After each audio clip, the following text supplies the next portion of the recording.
Have you ever been trapped in a conversation that feels like chewing cardboard? You know the one. Someone asks. So, what do you do? You answer. They nod. You ask it back. Weather is mentioned. Time stretches. Your soul quietly exits your body. And afterward, you walk away thinking, why did that drain me so much? If you hate small talk, you've probably wondered what's wrong with you. Maybe you've been told you're too serious, too intense, too quiet, or hard to read. Maybe you've even tried to force yourself to play along, smiling and nodding through conversations that feel empty. Let's start by clearing something up. Small talk isn't useless. It exists for a reason. From a psychological standpoint, small talk is like social lubricant. It's designed to test safety, establish rapport, and gently signal, hey, I'm not a threat. Our ancestors didn't have LinkedIn profiles or Instagram bio. They had tone of voice, body language, and casual conversation to figure out who was safe to trust. So when someone chats about the weather or traffic, their brain is doing a quiet background scan. Is this person friendly, predictable, part of my group?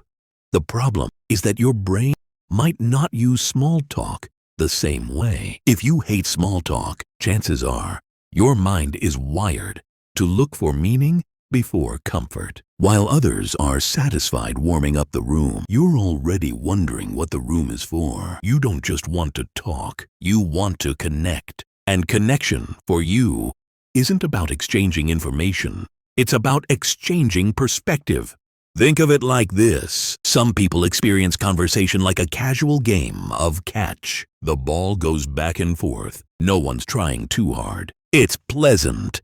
But if you hate small talk, your brain treats conversation more like chess, not in a competitive way, but in a depth-oriented way. You're paying attention to subtext, intent, emotional undertones. You're listening for something real. When the conversation stays on the surface, your brain doesn't relax. It gets bored or restless or strangely tired. That boredom isn't arrogance. It's understimulation. Research on personality traits, like openness to experience and introversion, helps explain this. People high in openness tend to crave complexity, novelty, and abstract thinking. Small talk, by design, avoids complexity. It stays safe, predictable, repetitive.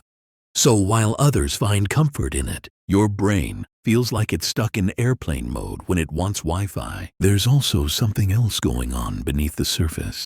Cognitive depth. People who dislike small talk often process information more deeply. Your brain doesn't skim. It dives. When someone asks you a question, you don't just answer it. You interpret it. You wonder why they asked it. You think about how truthful to be. You consider the emotional weight of your response. All of that takes energy. Now imagine doing that level of processing for a conversation that never goes anywhere. No wonder it's exhausting. This is why small talk can feel oddly lonely for you. Even though you're technically socializing, you don't feel seen. You don't feel met. You're present, but not engaged. It's like showing up to a movie theater only to realize the screen is blank. You're there, but nothing's happening. Psychologists sometimes talk about something called social reward. For many people, the reward of small talk is the interaction itself. For you, the reward comes later, deeper, when a conversation reveals something honest or human. When someone admits uncertainty, shares a strange thought, talks about something they care about without polishing it first, that's when your brain lights up. Until then, it waits and waits. Another layer here is emotional attunement. People who hate small talk are often highly sensitive to emotional authenticity. You can feel when someone is on autopilot. You can hear when words are being used as filler instead of expression. Your brain picks up on microsignals like tone shifts or forced laughter, and it quietly thinks, this isn't real. That doesn't make you judgmental. It makes you perceptive. But perception has a cost, because when you're aware of what's missing, you can't unsee it. This is also why people who hate small talk are often mislabeled as shy or socially awkward. In reality, many of them are excellent conversationalists in the right context. Put them in a one-on-one conversation at midnight, talking about life, fear, purpose, or the strange patterns of human behavior, and suddenly they come alive. Words flow. Energy returns. Humor appears. The issue was never social ability. It was social resonance. Your brain doesn't want noise. It wants signal. There's even a neurological angle to this. Some studies suggest that people who prefer deeper conversations show greater activity in brain regions associated with introspection and self-referential thinking. In other words, your brain is constantly making meaning out of experience. Small talk doesn't feed that system. It starves it. So your brain reacts the same way it would if you were listening to a song with no melody. There's nothing to hold on to. This doesn't mean you're too deep for the world.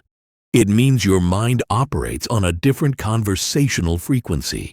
And here's where things get really interesting. Many people who hate small talk also carry a subtle fear of superficiality. Not because they judge others, but because they fear being misunderstood. When conversation stays shallow, there's no room for nuance, no space to explain the contradictions inside you, no chance to be accurately seen. So small talk can feel risky, not boring, but unsafe in a quiet, emotional way.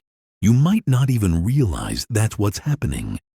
You just feel closed off, detached, waiting for something real to appear. Sometimes it never does, and over time, that can create a strange social paradox. You want connection deeply, but you avoid the very interactions that are supposed to lead to it. Not because you don't care, but because you care too much to fake it. So you stay quiet, or selective, or tired of trying. If that sounds familiar, there's nothing broken about you. In fact, this trait has a long history. Philosophers, writers, and thinkers across cultures have complained about surface-level conversation. Socrates famously irritated people by asking questions that went too deep, too fast. He wasn't interested in polite exchange. He wanted truth. That made him uncomfortable to be around. But it also changed how people thought. Depth has always made the surface uneasy. Now, here's the part most people miss.